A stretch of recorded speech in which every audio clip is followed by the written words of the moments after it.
காங்கிரஸ் ஆட்சிக்கு வந்தால் வேலையில்லாத பட்டதாரிகளுக்கு மாதம் 2000 ரூபாய் வழங்கப்படும் என்றும் 6 மாதத்தில் உள்ளாட்சி தேர்தல் நடத்தப்படுவதோடு பெண்களுக்கு இலவச பேருந்து திட்டமும் அறிமுகப்படுத்தப்படும் என புதுச்சேரியில் ராகுல் காந்தி தெரிவித்துள்ளார். புதுச்சேரி மாநிலத்தில் ஏப்ரல் 9ஆம் தேதி சட்டமன்ற தேர்தலுக்கான வாக்குப்பதிவு நடைபெற உள்ள நிலையில் காங்கிரஸ் கட்சியின் முன்னாள் தலைவரும் நாடாளுமன்றத்தின் எதிர்க்கட்சி தலைவருமான ராகுல் காந்தி புதுச்சேரி மாநிலத்தில் தேர்தல் பரப்புரை செய்தார்.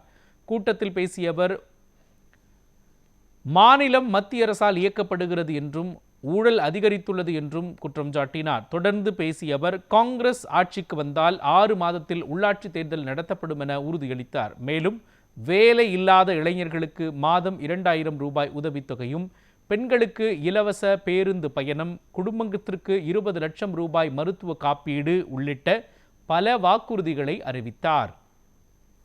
What is the Congress alliance government going to do for Puducherry? Puducherry மாநிலத்திலே காங்கிரஸ் ஆட்சிக்கு வந்தால் என்ன செய்ய காத்திருக்கிறது என்று உங்களுக்கு சொல்ல விரும்புகிறேன். We are going to give 2000 rupees monthly support to the unemployed youngsters.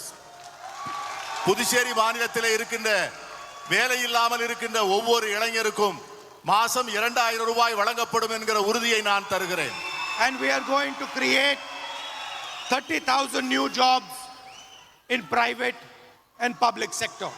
ஆட்சிக்கு வந்தவுடனே அரசாங்கத்திலும் தனியார் துறையிலும் 30,000 வேலை வாய்ப்புகள் உருவாக்கப்படும் என்கிற உறுதியை நான் உங்களுக்கு தெரிவித்துக் கொள்கிறேன். I can see many women sitting in the crowd.